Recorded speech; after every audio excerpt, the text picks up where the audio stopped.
అడపదడప మా దగ్గర వచ్చే పేషెంట్స్ బీపీ టాబ్లెట్ ఒక్కసారి అలవాటైతే జీవితాంతం వేసుకోవాలి కదా, మాత్ర లేకుండా చేయండి అని అడుగుతుంటారు.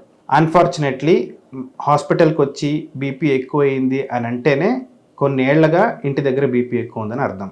సో ఈ మధ్యనే బీపీ వచ్చింది 120/80 కంటే కొంచెం ఎక్కువ 130/140 ఉంది అన్నట్లయితే వాళ్ళకి మెడిసిన్స్ లేకుండా మనము కొన్ని ప్రికాషన్స్ ఇవ్వచ్చు. ముఖ్యమైనటువంటిది ఉప్పు తగ్గించడం. ఉప్పు వాడకం తగ్గించినట్లయితే చాలా వరకు బ్లడ్ ప్రెషర్ తగ్గిపోతుంది.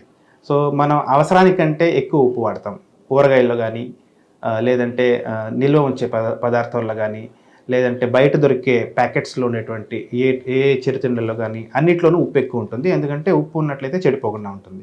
సో బీపీ ఎక్కువ ఉన్న వాళ్ళు ఫస్ట్ చేయాల్సింది ఉప్పు తగ్గించాలి. తర్వాత లైఫ్ స్టైల్ మోడిఫికేషన్ అంటే ఎక్కువ యాక్టివ్గా ఎక్సర్సైజెస్ అవి చేయాలి, వాకింగ్ చేయాలి, మెడిటేషన్, యోగా ఇటువంటివి కూడా చేయొచ్చు. తర్వాత ఫుడ్స్లో మార్పులు, అంటే మనం తినేటువంటి ఆహారాల్లో కొన్ని మార్పులు. ఎటువంటివి అంటే ఫ్రెష్ ఫ్రూట్స్ అండ్ వెజిటబుల్స్, బాగా తాజాగా ఉండేటువంటి కూరగాయలు, పండ్లు తీసుకోవడం వల్ల, పొటాషియం ఎక్కువ ఉండేటువంటి ఫుడ్స్ తీసుకోవడం వల్ల మనకి బీపీ తగ్గే అవకాశం చాలా ఎక్కువ ఉంటుంది.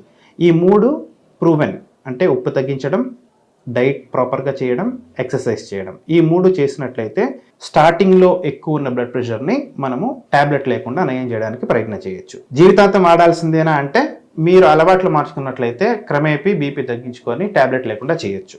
అలవాట్లు మానలేకపోతే బీపీ ట్యాబ్లెట్ వాడక తప్పదు.